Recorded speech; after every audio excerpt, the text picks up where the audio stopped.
Hi hello welcome back to మామయ్య baby care tips. ఇవాళ video వచ్చేసి ఏంటంటే మన సిస్టర్ ఒకరు అడిగారనమాట. ఏంటంటే అక్క, పిల్లలకి సెరులకు మంచిదా లేకపోతే మనం ఇంట్లో ప్రిపేర్ చేసుకునే ఉగ్గు మంచిదా అక్క, ఏది బెటర్ అని అడిగారనమాట. ఆల్రెడీ నేను ఈ ఉగ్గు ప్రిపరేషను, ఉగ్గు మంచిదా లేకపోతే సెరులకు మంచిదా అనేది విడివిడిగా వీడియోస్ అయితే ఆల్రెడీ షేర్ చేసి పెట్టినాను. కానీ అవి పాత వీడియోస్ కాబట్టి ఎవరు కూడా సెర్చ్ చేయరన్నమాట. సో నేను ఈ వీడియోలో దీని గురించి క్లియర్గా ఎక్స్ప్లెయిన్ చేస్తాను. సో బేబీస్కి ఏది బెటర్ అనేది మనము ఈ వీడియోలో దీని గురించి క్లియర్గా తెలుసుకుందాం. వీడియోలోకి వెళ్ళిపోయే ముందుగా మన ఛానల్ని అయితే సబ్స్క్రైబ్ అయితే చేసుకోండి. పక్కనే ఉన్న బెల్ ఐకాన్ అయితే క్లిక్ చేయండి. నేను పెట్టే ప్రతి వీడియో కూడా మీకు ముందుగా నోటిఫికేషన్ రూపంలో రావడం అయితే జరుగుతుంది. ఏదైనా సందేహాలు ఉంటే కింద కామెంట్ చేయండి, తప్పకుండా నేను మీకు రిప్లై ఇస్తాను. ఇక్కడ వీడియోలోకి పిల్లలకి సెరులకు మంచిదా ఉగ్గు మంచిదా అని మన సిస్టర్స్ అడుగుతూ ఉన్నారు. సో నార్మల్గా మనకి 6 months నుంచి బేబీస్కి మనం ఫుడ్ అయితే పెట్టడానికి చూడాలి, అంటే ఫుడ్ పెడుతూ ఉండాలి. సో మనం డైరెక్ట్గా రైస్ పెట్టలేము కదా ఫస్ట్ పెట్టేటప్పుడు. సో కొంచెంగా అలవాటు చేస్తూ ఉంటాం. అంటే ఫస్ట్ చాలామంది మదర్స్కి డౌట్ వస్తూ ఉంటుంది, ముఖ్యంగా మొదటిసారి ఈ తల్లులైన వాళ్ళకి మరి సెరలకు పెట్టవచ్చా లేకపోతే ఉగ్గు పెట్టవచ్చా అని అడుగుతూ ఉన్నారనమాట.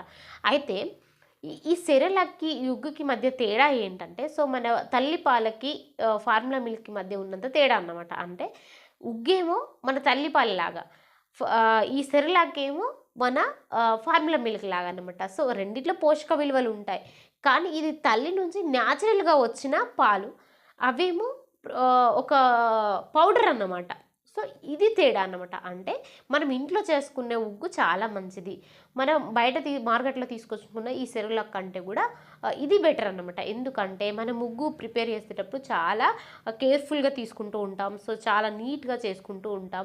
సో అన్ని రకాల క్వాంటిటీకి, అంటే మనం ఉగ్గు ప్రిపేర్ చేసేటప్పుడు అందులో వేసే రైస్ కానీ లేకపోతే పప్పులు కానీ, సో అన్ని క్వాంటిటీలో కరెక్ట్గా తీసుకొని వాటిని మంచి మెజర్మెంట్స్తో మంచిగా వేయించి మంచిగా మిక్సీ పట్టుకోవడము, లేకపోతే మన ఇంట్లో కనుక ఇసురు రౌతు అలా ఉంటుంది కదా, సో అట్లా ఇసురు రౌతులో ఇసరడము అట్లా చేస్తే అది న్యాచురల్గా మనం ప్రిపేర్ చేసింది కాబట్టి చాలా మంచి టేస్ట్ వస్తుంది అనమాట. అంటే మనం పప్పుల నుంచి డైరెక్ట్గా పిండి చేస్తాం కాబట్టి మంచి టేస్ట్ వస్తుంది బేబీకి అది వంటి పెట్టినప్పుడు. కానీ ఇది అలా ఉండదు. సో ఇందులో టేస్ట్ రావడానికి పిల్లలకి కొంచెం తీయదనంగా ఉండడానికి ఈ సెరలాక్లో షుగర్ కూడా వేస్తూ ఉంటారు. సో బేబీస్కి మొదట అలవాటు చేసినప్పుడు షుగర్ కంటెంట్ అనేది అలవాటు చేయకూడదు. సో అందులో అట్లా ఉంటుంది అన్నమాట. అండ్ అది ఎప్పుడో ప్రిపేర్ చేసింది కాబట్టి అంత బాగోదు, పిల్లలకి టేస్ట్ కూడా అంతగా ఉండదు అన్నమాట. సో అందులో ఉండే పోషక విలువలు కూడా కరెక్ట్గా ఉండవు, ఎందుకంటే మనం ప్రిపేర్ చేసుకున్న దానికి చాలా తేడా ఉంటుంది అన్నమాట. పైగా మనం అందులో మెన్షన్ చేసినట్టు క్లియర్గా ఉండదు. అంటే మనకి అందులో ప్రోటీన్స్ అని విటమిన్స్ అని ఇంత క్వాంటిటీలో ఉంటాయని మనకు అందులో ఇస్తూ ఉంటాడు, కానీ ఆల్మోస్ట్ అందులో ఉన్నట్టుగా ఉండదు. సో ఎందుకంటే అది వాళ్ళు మార్కెటింగ్ అనేది అట్లా ఉంటుంది అన్నమాట. సో ఆ సెరిలక్ కంటే కూడా మనం ఉగ్గు ప్రిపేర్ చేసుకోవడంది బెటర్ అన్నమాట. సో మనం ఉగ్గు ప్రిపేర్ చేసి పెడితేనే పిల్లలకి మంచిది, మంచిగా అరుగుతుంది.